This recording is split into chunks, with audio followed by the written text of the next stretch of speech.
বিহুৰ সকলোৱে আজিকালিতো ঢেঁকী নাথাকে, গাঁও টাউনত ঢেঁকী নাথাকাৰ কাৰণে পিঠা বা গুড়িটো বনাবলৈ অসুবিধা হয়।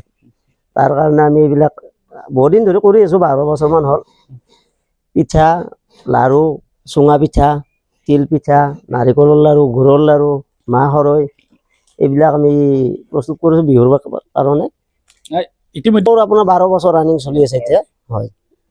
কেনেকুৱা এইবাৰ আচলতে ভোগালী বিহু বেছি আৰু কেইটামান দিন বাকী আছে, কেনেকুৱা আপোনাৰ প্ৰস্তুতি চলাই আছোঁ? আমি দিনতো কাম কৰি আছোঁ, ৰাতিও আমি 12টা 1টালৈকে কাম কৰিছোঁ, কাৰণ বহুত অৰ্ডাৰ আহি আছে। মোটামুটি 15-20 লাখ মালৰ অৰ্ডাৰ আছে। ৰঙিয়াত লাগে, নলবাৰী, গুৱাহাটী। তাৰ কাৰণে আমি ৰাতিও কাম কৰিব লগা হৈছে আৰু মানুহ আগতকৈ বঢ়াই দিব লগা হৈছে। 12 মাহে পায়, 12 মাহে চলি থাকে। 12 মাহে হয়তো এতিয়া আমাৰ বেছিব লগা আছে, অফ চিজনতো আমাৰ চলি থাকে, 12 মাহে চলি থাকে। হয়, মূল্যটো মানে এতিয়া নাৰিকলৰ দাম বহুত হৈ গৈছে, বৰা চাউলৰ দাম বাঢ়িছে। গতিকে আমি আপোনাৰ পিঠাটো আপোনাৰ 600 টকা শতকৰা, লাৰু 600 টকাই শতকৰা, গুড়া সান্দহ 200 টকা কিলো, তিলৰ লাৰু আপোনাৰ 600 শতকৰা। এনেকুৱা।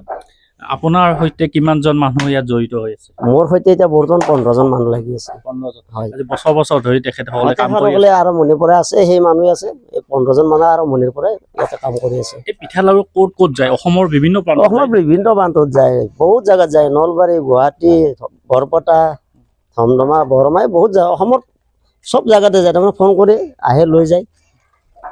কেনেকুৱা ইনকাম কেনেকুৱা হৈছে আপোনাৰ? ইনকাম ভালে আছে, কষ্ট কৰিব লাগিব অকণমান বেছি কষ্ট হয়, কিন্তু ইনকাম আছে।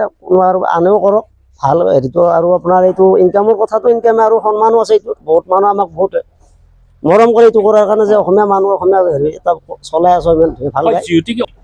নানা জেগাত ধৰি লওক, টাউনতে ঢেঁকী নাই, কেনেকৈ খাব? আমি ইয়াৰ পৰা পঠাই দিওঁ তেনেকৈ। 12 বছৰ ধৰি কাম কৰি আছোঁ, কাম কৰি ভালে লাগে। আৰু বিভিন্ন ধৰণৰ মানুহে ইয়াত লাগি আছে। আমি গুড়া খুন্দি আছোঁ, পিঠা বনাই আছে। এনেকৈ 12 বছৰে আমি ইয়াতে কাম কৰোঁ। আমি ধন্যবাদ জনাওঁ তেখেতৰ। আমি কাম কৰি 2-1 টকা পাইছোঁ, নিজৰে ঘৰখন চলাব পাৰোঁ আৰু সেনেকুৱা ভাবি কামত আহিছোঁ। মানে ঘৰত বহি নাথাকি যে ঘৰত বহি নাথাকোঁ, প্ৰত্যেক বছৰে আমি ইয়াতে আহোঁ কাম কৰিবৰ কাৰণে। ভাল লাগিছে, ভাল লাগিছে, বহুত মানে ভাল এই লাগে। আপোনালোকৰ পৰিয়ালটো চলি আছে? চলি আছে। ধন্যবাদ।